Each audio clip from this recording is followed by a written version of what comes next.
Finally, my brothers, rejoice in the Lord. To write the same things to you, to me indeed is not tiresome, but for you it is safe. This profound exhortation from the Apostle Paul, found in his letter to the Philippians, carries a timeless message of enduring joy and spiritual security. It begins with a seemingly simple command: rejoice in the Lord. This is no fleeting emotion, dependent on favorable circumstances or earthly pleasures. Instead, it is a deep, abiding wellspring of gladness rooted firmly in our relationship with the Creator of the universe.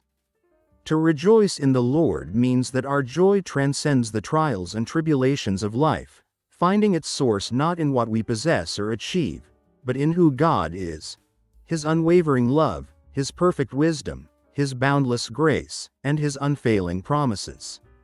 It is a spiritual discipline, a conscious choice to fix our gaze upon the divine, allowing His light to penetrate the darkest corners of our existence. This joy is our strength, a shield against despair, and a vibrant testament to the living hope that lies within us, a hope that circumstances cannot diminish.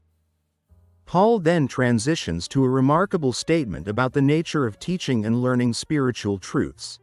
To write the same things to you, to me indeed is not tiresome, but for you it is safe. Here, the apostle reveals a beautiful insight into the heart of a devoted shepherd and the vital need for constant spiritual reinforcement. For Paul, the repetition of foundational truths was not a tedious chore but a sacred duty, an act of profound love and pastoral care. He understood that the human heart, prone to forgetfulness and easily swayed by the world's incessant clamor, needs constant reminders of the essential tenets of faith. Just as a diligent gardener repeatedly waters and tends to a young plant, ensuring its growth and resilience, or a master builder continually checks and reinforces the foundation of a structure, so too must spiritual truths be revisited, reaffirmed, and deeply embedded within our souls. This repetition, far from being monotonous, is presented as a source of profound safety. In a world brimming with fleeting philosophies, deceptive ideologies, and the ever-present temptation to drift from the anchor of faith, the consistent reiteration of core doctrines acts as an invaluable safeguard. It fortifies the believer against error, cements their understanding, and provides a stable framework for living a life pleasing to God. When we repeatedly immerse ourselves in the gospel message, the sacrificial love of the cross, the triumph of the resurrection, the liberating power of God's grace, and our true identity in Christ, these truths become inextricably woven into our very being. They form a spiritual immune system, protecting us from the corrosive viruses of doubt, the seductive allure of sin, and the subtle assaults of spiritual complacency. The safety Paul speaks of extends beyond mere doctrinal correctness.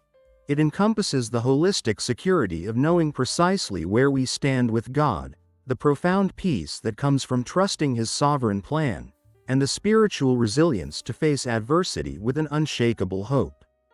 When we make the conscious choice to rejoice in the Lord, and when we allow His unchanging word to continually shape our hearts and minds, we are actively building a spiritual fortress around our souls. This fortress provides an unassailable refuge in times of storm, offers crystal clear clarity in moments of confusion, and instills an unwavering confidence in the face of life's deepest uncertainties. It is a powerful call to lean into the familiar, to find fresh power and deeper understanding in ancient truths, and to truly grasp that the foundational principles of our faith are not meant to be left behind, but rather, continually revisited, cherished, and celebrated as the very bedrock of our existence.